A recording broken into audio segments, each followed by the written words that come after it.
Welcome to this Time Savers special, all about ICT. We're at award-winning Broad Green International School in Liverpool, winners of the Bector ICT Excellence Award, to see how the teachers here use ICT to save time and make their working life more flexible. ICT here is used right across the school and through into the community, admin, teachers, pupils. It's embedded everywhere. Coming up in the programme, a look at visualisers, So using a ruler and a pencil. the learning platform and PowerPoints, as well as the video diary of one teacher who's integrated ICT into all aspects of her teaching life. But first we're looking at video cameras. Flip video cameras, what a fantastic resource this is. Round about £70, available to anybody, and they allow the teacher or the pupils to use them in so many ways.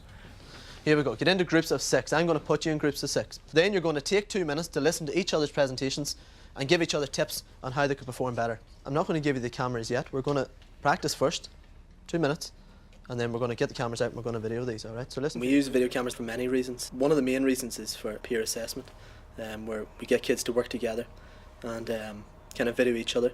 These cameras are pretty simple. Everyone looking at theirs, if you look at this one. There's a little grey button on the side. Just push that down and you should get a beeping noise and flip video should come up. See it? And it's as simple as when you want to record, you press the red button.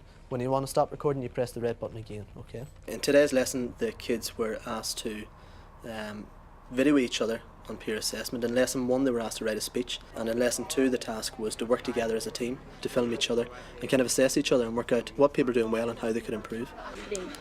About 7 years ago, it all started on a late winter night. I volunteered for a gene splicing programme underneath a logging company. They were merging flies with guinea pigs. We all merged together. We became Mamba, guinea pig. I got all the brains of a man, the size of a bear, and the strength of a guinea pig. So we're going to watch Megan's first, so I want you to write in your book, Megan. And when we're watching it, I want you to assess, all right, peer assessment.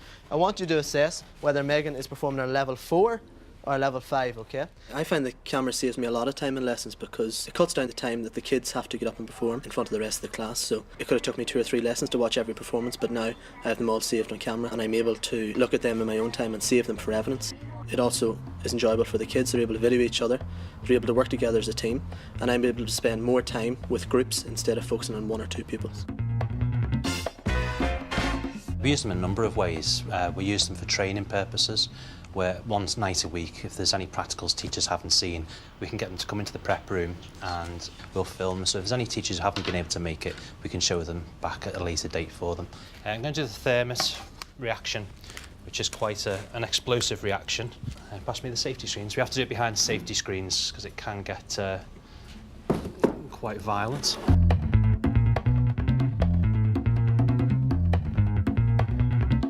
Some of the practicals do take a lot of preparation, and if someone's decided on a late lesson change and they want to show something there and then, we've tried to have a bank of practicals for them so they can just put it into a lesson and show it, rather than us have to rush around trying to get something ready. It's safe and prepared and, you know, it works first time, so it's much easier for them. The cameras are very easy to use. You literally press the big red button in the middle and it records for you. My dad's got one and he can use, and he's 64. They've got a USB built into them. You literally plug them into the computer. The software starts automatically and you can edit and change any of the videos that you've filmed, and they save themselves in an easy format. You can just upload them to the school's shared drive and the teachers can use them whenever they want and as many times as they want.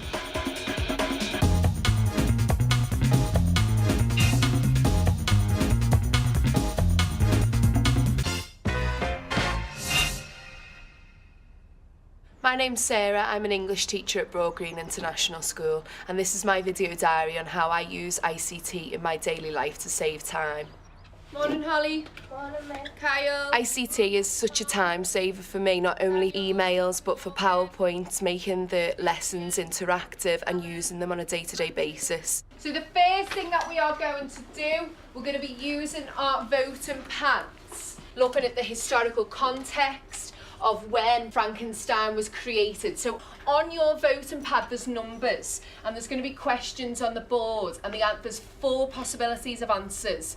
So our first question where we're using our voting pads is, what period was Frankenstein written in? All you need to do on your voting pad, type 1, 2, 3 or 4. 22 people need to vote. And now we're done. So 65% thought that it was the Romantic period. We should have had a little bit more than that. What's the 5%? 5% thought it was the Enlightenment. Can anyone tell me what the Enlightenment was? I'm just about to get my video up ready for my next lesson. It's on a system called ClickView that we have in school. It's really easy to use. We just go to English, and I'm ready to go to my section, which today we're looking at Frankenstein. You're not messing around with any time, plugging DVD players in, and you can just go straight to the section that you want. We're gonna watch on ClickView the sequence just where Victor creates Frankenstein, okay?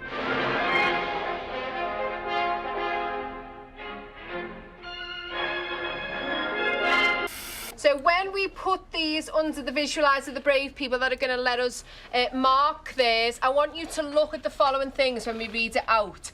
Do they use detail? Do they use a variety of punctuation? Have they used correct spellings? Is there a clear use of point evidence explain? And is their understanding and analysis very clear? So we've got here, as soon as chapter 5 begins, there is a negative mood created. This is shown when Victor calls Frankenstein a creature and pointing out that he's not perfect by saying, I saw the dull yellow eye. It shows that Victor hasn't created a perfect human as he wanted to, and this leads to Frankenstein being abandoned. That is a grade B response. I'm very impressed with that. And we'll catch up with Sarah again later on. Visualisers are a meeting of old technology with new technology, and again a fantastic idea, fantastic resource. It allows teachers to show work instantly on the board. In real time you can record it as well and store it, and again put it onto your learning platform.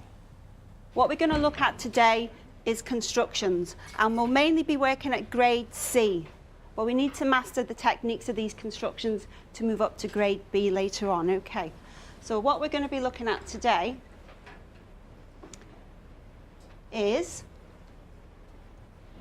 how to construct the bisector of an angle. Visualizer is a piece of equipment that we can use to project images onto the whiteboard, and we can also record those images as they're happening so we can play back. Okay. So I'm going to record this as I do it for you. We're going to construct the bisector of an angle. What do you think the first thing I need to draw is? Straight line. An angle. An angle, which is made up of 2 straight lines, isn't it? So using a ruler and a pencil, I want to draw an angle. Doesn't matter what size the angle is. Okay? And we've got to label this point. What do we call that point on an angle or in a shape? Okay, vertex. Today we were using the visualizer to show the students how to do constructions. So I was doing a demonstration that was being projected onto the board, and they could watch that demonstration and then have a go at doing the constructions themselves. I'm going to draw an arc above the line and an arc below the line. Then I'm going to move my compasses to the other side and draw an arc to meet the 2 that I've just drawn. One of the advantages of the visualizer is that you can pre-record any kind of demonstration that you would like to, so it can save you time, and it means I only need to do any kind of construction or diagram once. It's there and can be recorded and played as many times as we need to in class. Okay, so on the board we've got the recording, so you can have a look if you're having trouble getting started. The demonstrations can be saved and used with another class. They can be saved and shared between colleagues to save other colleagues having to go to the bother of having to do that themselves. It's very instantaneous. They can see straight away how the constructions are done. They can see it in real life terms, and they can actually use it themselves if they want to. Why don't you use a visualizer? and demonstrate on there what to do, and we'll record it. One pupil today managed to finish all his constructions, and then somebody else was having a few problems, so Isaac was then able to use the visualiser to show what he'd learned and to show the student how to carry on with his work. You know, we do maths, English, science, history. What's the other one that we do where you learn about the earth and places, countries, names, beginning with G? Geography. Geography, okay. Sometimes we can be given materials from a mainstream teacher and the tutorial can follow either immediately or within the same day, and we don't always have the time in the day to go and get materials photocopied or to produce any additional worksheets. So it's sometimes easier to actually just put it onto the visualiser and then we can share the work between them. That's probably the biggest time saver for what I'm doing. This is the one that you were talking about before, using your phone. So if you want to phone America, don't have to have a wire plugged in, going all the way over to America. It'll just go up and down and communicate between the satellites. Today I was referring to material in a revision guide which I've only got one copy of. Now with having the two pupils at once, rather than sharing the materials, I can just put it on the visualiser so that it's up on the board and I can talk through. Because obviously I'm signing as well, so I need my hands free. So I'm not actually holding something and showing it around. I can have it up on the board and then I can just explain through things. I find it very easy to use because it's so quick to connect up, and once it's connected there's only the two buttons to switch between the PC or the visualiser display. So it's very simple.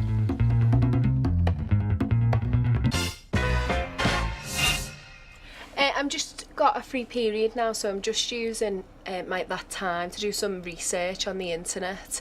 Obviously it's really easy to make your lessons interactive in the shortest time by just doing a little bit of research. So I'm just on Google Images getting some things for my lesson for tomorrow.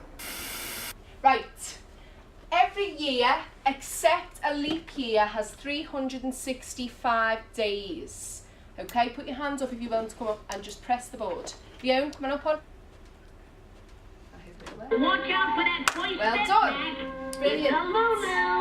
The temperature outside is 20 degrees. Will that be a fact or an opinion? It's cold on the picture. Okay, we'll try it then. No. Remember, it was a temperature. So obviously it might not be for today, but it was a specific temperature. Good, well done. Right, I'm going to give out the flip videos now. An amazing news report about 4-year-old Jack Davies called the Fire Brigade as he sought a fire in his elderly neighbour's home. My colleague Jodie McLennan gives the full story. Today in the lesson we used different technologies. We used the interactive whiteboard and the pupils came up and touched that themselves, and we also used the flip videos. These are also really helpful for during standardisation of GCSE speaking and listenings. You can use them for interviews and the rest of your department can mark it all together to see what grade you would give the criteria. So I've just finished my research now and finished making my PowerPoint, so I'm going to save it onto my pen drive. You can transport it from place to place without having to save or send yourself an email with your work on. More from Sarah later in the programme. The learning platform has enabled staff to really develop what we want to develop here, which is 24/7 interaction between pupils, staff and parents. It's so much more easy to access class lists, access parental information and pupil information as well. The learning platform makes life much more flexible for staff. For instance, there was a member of staff last week who had a music lesson to go to, and they didn't need to worry about staying in school or missing things or whatever. It meant that they could go and do that music lesson and then go home, presumably have their tea, and then start work when they wanted to work. And this works the same for members of staff who have children, young children in particular. The good thing about RVLE is that we can create interactive quizzes which basically mark themselves, so that can save us so much time with homeworks, with end of unit assessments. The quizzes are built as a web page. The elements are put in onto the page, We can choose from a text box where the pupils can enter a word, a multiple choice question so they select the right answer. You can do a drop-down menu, which is basically the same thing where they select the correct answer. We can add pictures, we can add text, we can add sound, we can add videos. It's up to you how you set it up. RVLE looks at the answer that they've selected and adds up the score and instantly gives them feedback. Because it marks itself, you're saving so much time in the marking, especially if you have like 3 or 4 year 8 classes, year 7 classes. It's all marked for you. So you can just copy and paste the marks from one spreadsheet into your own spreadsheet for your own records. The pupils have access to the quiz at any time. So if a teacher's off work or they're on a course or anything like that, then it can just be set via the VLE. So the quiz can be there, the pupils are told where to go and find the quiz, and they can just do it. So any teacher can set the quiz for them. I can log on at home and create the quizzes at home. So it saves a lot of time. So anywhere that I can get access to a computer, I can log on and create these quizzes. Online reporting saves us time because you don't have to make sure that you take your reports or whatever with you wherever you're going. You can just log in, even if you're on a computer in a different classroom or from home, and everything's there for you. You can't leave your reports in the car or at home, or if you went to a meeting and you left them in your bag. We just click on the link and we can then choose the group that we're going to enter our reports from. Another feature of this actually is it automatically brings up their photograph. So if it's in year 7 and you're doing their first reports and you're not quite sure, maybe if you've only taught them a few times, you've actually got their photograph there as well. So you go across, you find the pupils, you click on the drop-down box, and then you choose a statement that fits their effort or their achievement, their attainment, and their coursework or their classwork. We also have the behaviour in there. The target grades for them is automatically put in as well, so you don't have to go and find that information, that's already there for you. And that literally is it. So after 5 or 6 clicks on the button, then the report for that pupil's done. I click on the submit button and the data is then ready for the parents to view. It's all safe, it's all secure, and yeah, it saves a lot of time, but it's also much cleaner and more efficient. One time I'd done a set of reports and then we found out that the school policy was that they were all going to be done in black ink, and I'd written them in blue ink, so I had to redo them, whereas with this system that wouldn't happen. And then another time I was taking a set of reports to a form tutor. It was in the summer term, the end of term, lovely day. Year 11s were about to leave, and I got a little bit wet by accident. I think there was a water balloon getting as I was walking round a corner, and the reports just got drenched. So again, the paper got all wrinkled and I had to rewrite them out again. But all in good fun, but a lot of time. Another aspect of the VLE is that we can actually set up a lesson plan which has the objectives, the outcome, the learning outcomes. You can attach resources to that lesson plan, and that lesson plan then is basically a little page that's on the VLE. It can be accessed by any pupils, any teachers. So again, if you're not in school, you're in a course, you can actually basically set a lesson via your lesson plans. As a faculty, we can build our own bank of resources, which then can be used by all the teachers within that faculty. Individual teachers can do one part of the lesson plan, another teacher can do another part of the lesson plan, which basically then we can share them around the department, so that saves a lot of time. Again, they can be copied, they can be edited at any time. So you're not building things from scratch, everything's there ready and waiting for you to just go in, add a little bit of editing to it, and it becomes a new assessment. You can set this as homework as well. So any coursework that they're missing, the pupils can log on at home, they can have a look, oh, I haven't done AO4, my Unit 1, I can go in, they can open the lesson plan, have a look what they need to do, open the resources, complete the resources, and then you can submit it electronically to us, so that also we can give them feedback as well. We have lesson plans stored in our faculty area on the VLE, but we also have the facility to do quick issue work. Now, the quick issue work is something that will then just go out to the pupils that are in that particular group. I could maybe explain things a little better to them or have it differentiated. Now, you can do that with the other lesson plan, but it literally just takes seconds to do this. Sometimes, even if we have got a lesson plan, I will do a quick issue because I can attach extra resources that they might not have brought with them that day. They can then access the work anywhere. They could open that work up and they're going to know what we're going to do today, so they might want to read through and prepare for the lesson, or they might want to make sure that they bring their folders with them, that kind of thing. Once I've actually created it, what I could do is issue it to 2 or 3 different teaching groups at the same time. So you're not attaching all the resources again and again. You don't have to photocopy, any resources that you might have. The pupils just have it directly with them. They have it online. It saves me going through, say, pupils are off on school trips or that they're unwell.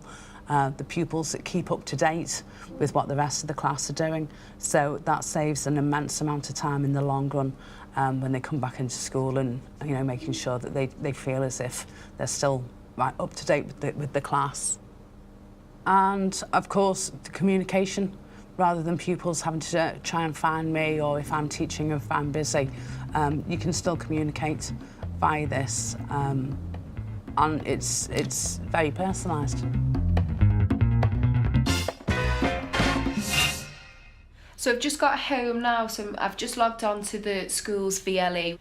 I'm now inputting my grades for my classes. It takes 2 minutes and it's done and it's there forever.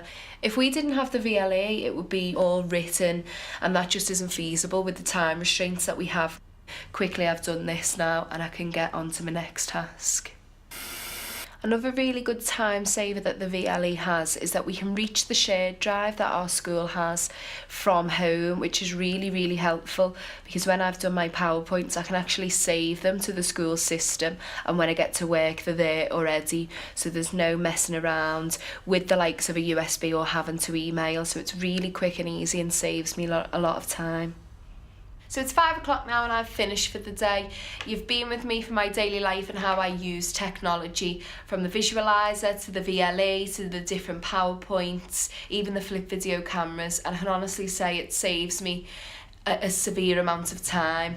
Without that, I'd probably be sitting here till about 7 o'clock still working, but now I can enjoy my evening and maybe even watch some teachers' TV.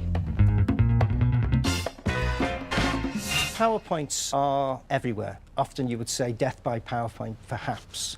However, they are used very effectively by staff, particularly to save time.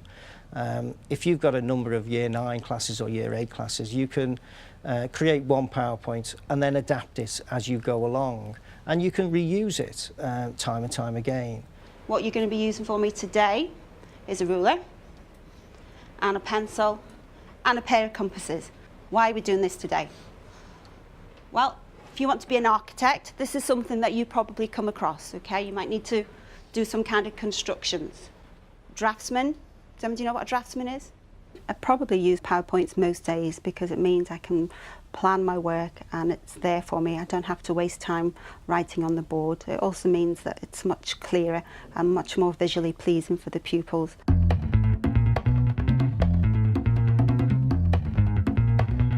As a department, we share an awful lot of PowerPoints between us. We have a shared drive, and there must be over 100 on there now that we can go on, download, change if we want, modify, add animation, delete. It's very versatile. We use them quite a lot.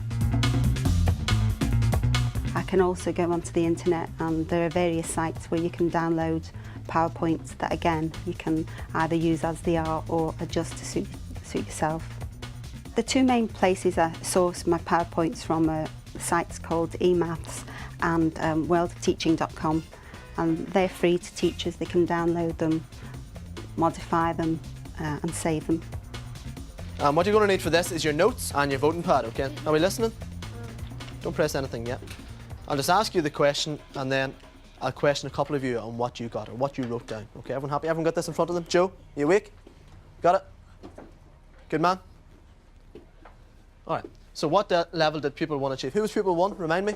Megan. Fantastic. Megan was, okay. So you need to decide now whether Megan was a level 4 or a level 5. And be prepared to tell me what you think, okay? So vote now, please.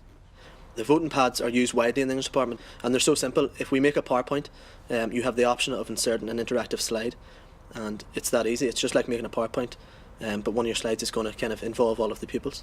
You simply give them out and the kids vote, and with the touch of a button the results are up on screen. Let's see what we got. So 95% think that Megan was a level 5. Who was the 5% that didn't? That was probably you that voted wrong.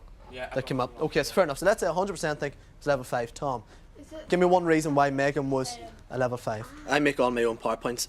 The one that you've seen today was a mix between just a standard PowerPoint and the interactive slides. The PowerPoints are basic and they simply just give all the information the kids need without me having to go over it again and again, which saves me time. Because I'm getting instant feedback, I'm able to assess at the end of the lesson in my plenary who has learnt what, and it saves me kind of having to go through their books at the end of the day to see what their plenary was, or to understand who understood that task or who needs to move on. So it's a massive time saver in the fact that at the end of my lesson I can plan for the next straight away.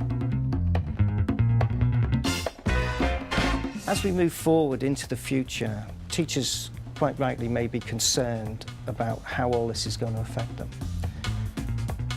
I think that teachers will adapt, as they always do. I think teachers will embrace it, as they always do. And I think they will move forward with it. Obviously, we can't have Jimmy Smith contacting us at 3 o'clock in the morning just because they're working and we're in bed. So there has to be some kind of structure to it. But I think it will work, and I think it will be a fantastic place to be as a teacher in the future.